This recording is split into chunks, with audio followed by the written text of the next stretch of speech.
àwọn agbébọn jí obìnrin tó fẹ́ ṣe ìgbéyàwó, ọ̀rẹ́ rẹ̀ àtàwọn méjì míì gbé lọ. Agbébọn ti jí obìnrin tó múra ìgbéyàwó àti ọ̀rẹ́ rẹ̀ tímọ́tímọ́ gbé lábúlé Ṣàkọ́ ní ìjọba ìbílẹ̀ Wúnà ní ìpínlẹ̀ Sokoto.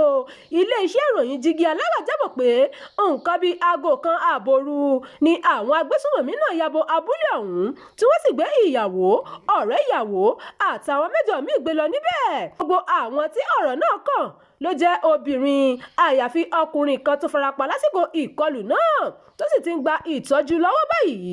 Ọ̀kan lára olùgbé ìlú náà tí kò fẹ́ kí àwọn akọ̀ròyìn dárúkọ òun sọ pé ìṣẹ̀lẹ̀ ọ̀hún jẹ́ èyí tó burú jáì tó sì da omi tútù sí ọkàn àwọn.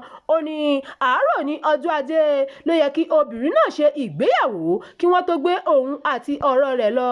Ẹni náà fi kún pé àwọn ké sí àwọn agbófinró lásìkò tí ìkọlù náà ń lọ lọ́wọ́, àmọ́ wákàtí kan lẹ́yìn tí àwọn agbésùnmọ̀mí náà na pápá bora ní ọlọ́pàá dé. Gẹ́gẹ́ bó ṣe sọ, bí wọ́n ṣe pàdé náà jẹ́ kí ìkọlù ọ̀hún túbọ̀ dùn àwọn èèyàn náà. Ó ní à ń ké sí ìjọba kí wọ́n jígìrì sí ojúṣe wọn láti dáàbò bo ẹ̀mí àti dúkìá aráàlú. Agbẹnusọ iléeṣẹ́ ọlọ́pàá ìpínlẹ̀ náà DSP Ahmad Rufai tó fìdí ìròyìn náà múlẹ̀ fún iléeṣẹ́ ìròyìn Jígí Alára ní àwọn ti gbé ìgbésẹ̀ lórí ìkọlù ọ̀hún. Ìṣẹ̀lẹ̀ yìí tún ti kún onírúurú ìṣẹ̀lẹ̀ ìjínigbé àti ìdẹ̀rùbàlù tó ń wáyé lemọ́lemọ́ ní Nàìjíríà lẹ́nu ọjọ́ mẹ́ta yìí. Ṣáájú lọ́jọ́ Àìkú ni àwọn agbébọn kọlù ilé ìjọsìn aláṣọ funfun kan nípínlẹ̀ Kogi níbi tí wọ́n ti gbé pásítọ̀ àtàwọn ọmọ ìjọ kan lọ níbẹ̀. Àsìkò tí ìsìn lọ lọ́wọ́ ni àwọn agbésùnmọ̀mí náà kọlù ilé ìjọsìn Kérúbù and Séráfù Church tó wà ní Èjìbà ní ìjọba ìbílẹ̀ Yagba ní ìpínlẹ̀ ọ̀hún. Ìròyìn fún ti àkókò yìí kò ní jù báyìí lọ. Ẹ má gbàgbé láti tẹ̀lé ìkànnì yìí, ẹ bá wa pín ká kí ẹ sì fi èròǹgbà yín sí abala àríwísí. Abdulkareem Nimas ló ti jábọ̀ ìròyìn.